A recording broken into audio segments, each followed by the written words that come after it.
Assalamualaikum warahmatullahi wabarakatuh. Waalaikumsalam warahmatullahi wabarakatuh. Perkenalkan, nama saya Safety, NPM 2020 14 50 10 65, perwakilan dari kelompok 8, ingin mempresentasikan tentang asal mula kehidupan di bumi.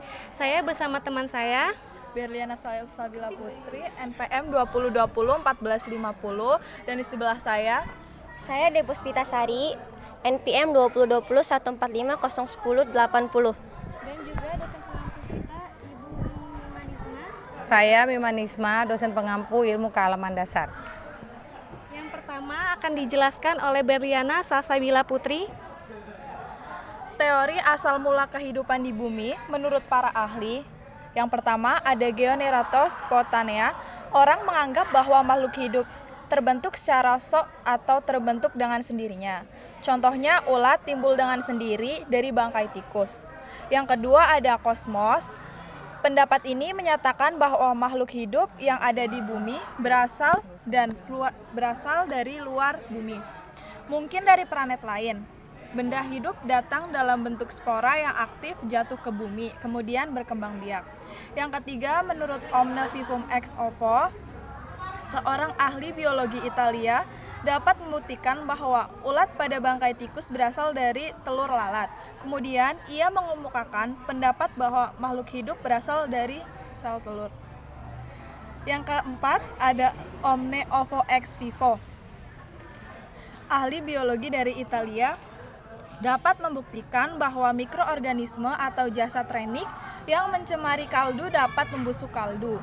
Jika kaldu dididihkan, kemudian ditutup rapat-rapat, maka pembusukan tidak terjadi.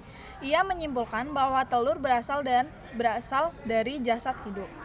Yang kelima ada menurut Omne Vivum Ex Vivo, yaitu Louis Pasteur. Sarjana kimia Prancis melanjutkan percobaan Spallanzani, yakni dengan menggunakan berbagai mikroorganisme. Ia berkesimpulan bahwa organ timbul dari kehidupan baru, harus ada kehidupan sebelumnya. Teori ini disebut biogenesis. Matanya sambil lihat ke kamera ya, jangan menonton. Yang kedua, sejarah perkembangan makhluk hidup.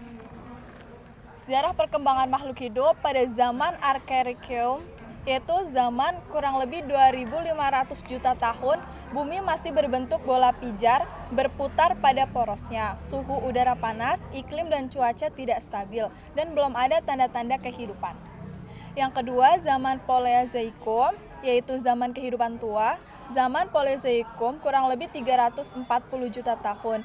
Iklim dan cuaca masih berubah-ubah. Curah hujan sangat tinggi dan keadaan lingkungan di bumi belum stabil. Yang keempat, ada zaman Mesozoikum, yaitu zaman kehidupan pertengahan. Zaman Mesozoikum itu kurang lebih 140 juta tahun. Keadaan iklim dan cuaca berangsur-angsur membaik. Makhluk hidup yang muncul pada zaman ini adalah binatang-binatang reptil yang mempunyai ukuran badan yang sangat besar. Yang keempat, ada zaman Neozoikum. Zaman Neozoikum itu kurang lebih 60 juta tahun. Keadaan di bumi semakin membaik, cuaca dan iklim semakin stabil, dan kehidupan semakin berkembang dengan pesat. Selanjutnya akan dibacakan oleh rekan saya. Perbedaan makhluk hidup dengan benda mati. Yang pertama, bentuk dan ukuran. Setiap makhluk hidup itu kan bentuknya itu pasti dia mempunyai bentuk sama ukuran, tapi kalau benda mati itu dia nggak mempunyai bentuk. Yang kedua, komposisi kimia. Jadi komposisi kimia itu makhluk hidup itu mempunyai komposisi kimia tertentu. Kalau untuk benda mati dia tidak mempunyai komposisi. Yang ketiga, organisasi. Setiap makhluk hidup itu mempunyai organisasi. Kalau untuk benda mati dia tidak mempunyai organisasi. Yang ketiga, metabolisme. Metabolisme itu adalah dia mengambil penggunaan makanan. Kalau benda mati itu tidak mempunyai hal-hal yang tersebut. Kelima, iritabilitas. Iritabilitas itu adalah makhluk itu memberikan reaksi terhadap perubahan sekitarnya. Untuk benda mati, reaksinya seimbang dengan aksinya. Untuk yang selanjutnya reproduksi. Reproduksi itu setiap makhluk hidup mempunyai kemampuan untuk membuat makhluk itu menjadi banyak. Sedangkan benda mati itu tidak mempunyai. Kalau terakhirnya tumbuhan dan hewan mempunyai daur hidup. Setiap makhluk hidup itu mempunyai proses pertumbuhan. Tetapi kalau untuk benda mati dia memperbesar karena pengaruh luar. Selanjutnya akan dibacakan oleh Dewi Puspitasari.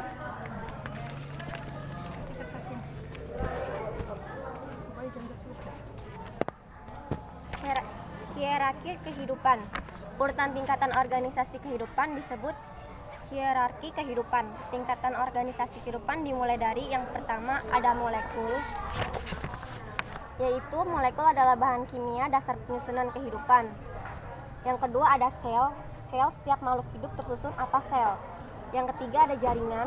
Jaringan adalah kelompok sel yang sejenis, memiliki bentuk dan fungsi yang sama dalam tubuh makhluk hidup. Yang keempat ada organ.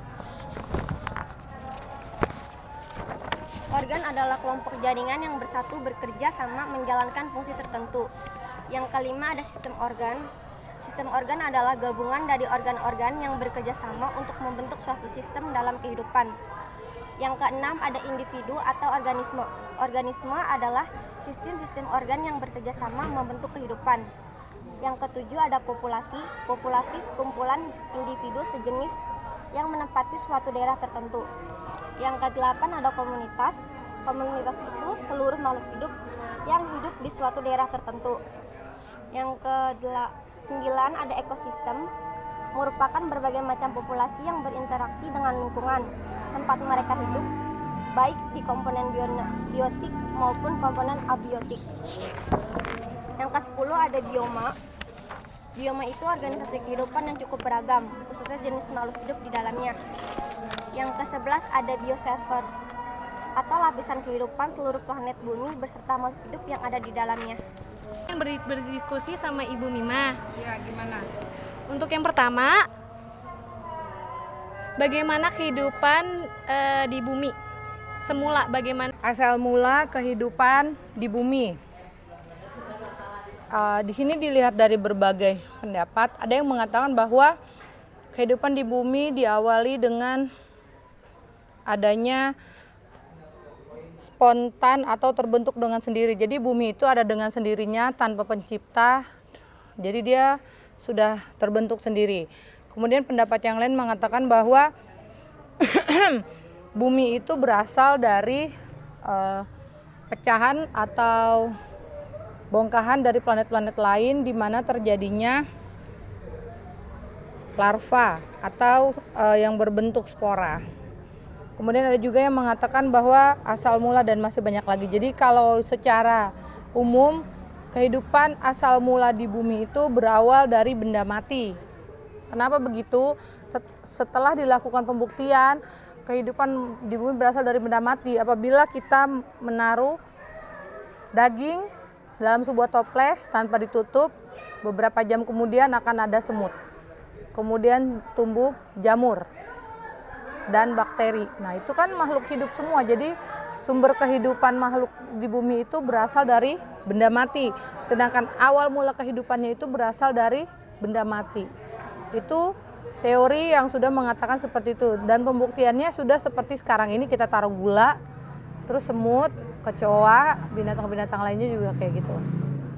Namun kalau dari sisi pendidikan agama masing-masing dengan kepercayaannya, ada yang menurut Islam asal mula di bumi itu terdapat di kitab Al-Quran, dan Kristen juga menyatakannya dalam Injil, juga agama lain yang intinya adalah bahwa asal mula kehidupan di bumi adalah bahwa bumi itu ciptaan Tuhan atau ciptaan Allah, sehingga di dalamnya juga makhluk yang di dalam bumi itu manusia, hewan dan binatang semua itu ciptaan Allah. Di situ diciptakan dalam semua kitab ajaran agama yang ada di Indonesia. Gimana? Ada lagi? Ya Bu, saya mau bertanya, apakah teori-teori tersebut masih digunakan pada zaman sekarang?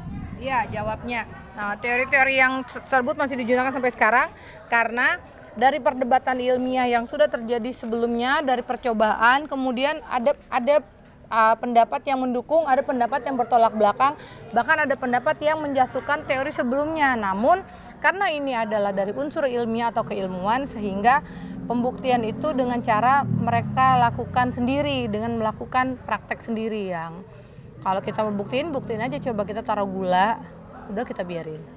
Terus kita taruh daging, atau kita taruh permen, atau bahkan kita lagi duduk aja terus soto lalat datang. Padahal kita bukan benda mati, kita ada ruh ya. Kita masih hidup aja udah diteplokin lalat, gimana kalau udah jadi jasad? Gitu ya, seremnya kayak gitu. Jadi kalau bicara teori yang dari dulu dan sebelumnya, semua teori masih tetap digunakan. Namun tidak setiap teori itu harus dipaksa atau kita harus memaksakan keadaan dengan teori yang sudah sudah dibuktikan. Jadi misalnya semua benda yang jatuh ke bawah, berarti kan itu teori gravitasi. Terus ada lagi kalau di matematika, Pythagoras dikenal dengan rumusnya untuk mengukur segitiga dengan rumus 22/7, sampai hari ini juga masih dipakai. Kayak gitu. Oke, apalagi? Ibu, yang ketiga pertanyaannya, mengapa asal mula kehidupan masih diperdebatkan padahal sudah ada teori-teori para ahli?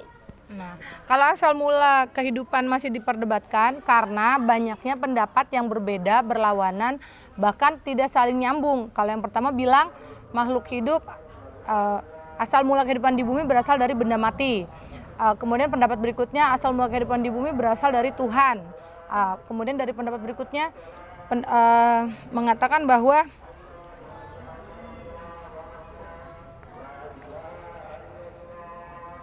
asal mula kehidupan itu adanya kehidupan baru. Ada juga yang mengatakan bahwa asal mula kehidupan di bumi berasal dari planet-planet sebelumnya. Misalnya kayak, jadi kita tuh asal usulnya ada yang bilang kita tuh dari Homo sapien Pithecanthropus erectus itu asal mulanya adalah dari kera. Kemudian mengalami perubahan sampai dia bisa berdiri sempurna. Tapi sampai sekarang kita kayak masih belum terima kalau kita dibilang dari kera. Itu secara ilmiah loh ya, bukan saya yang bilang. Dan memang itu yang menjadi, masa gue dibilang monyet, bahasanya kan gitu. Tapi ya itulah penemuan, itulah ilmiah, itulah pendapat para ahli. Dengan tidak mengurangi pendapat yang ada, kemudian adanya pendapat-pendapat lain yang melakukan penelitian-penelitian. Ada yang mengatakan bahwa kita ini dari alien. Alien itu yang mana kita juga nggak pernah tahu. Bala alien itu lebih ke imajinasi, sosok kartun yang sekarang di film-film anak-anak untuk daya hayal gitu kan. Oke, apalagi? Sudah, Ibu. Oke. Baik, terima kasih kepada Ibu Mima. Ya, sama-sama.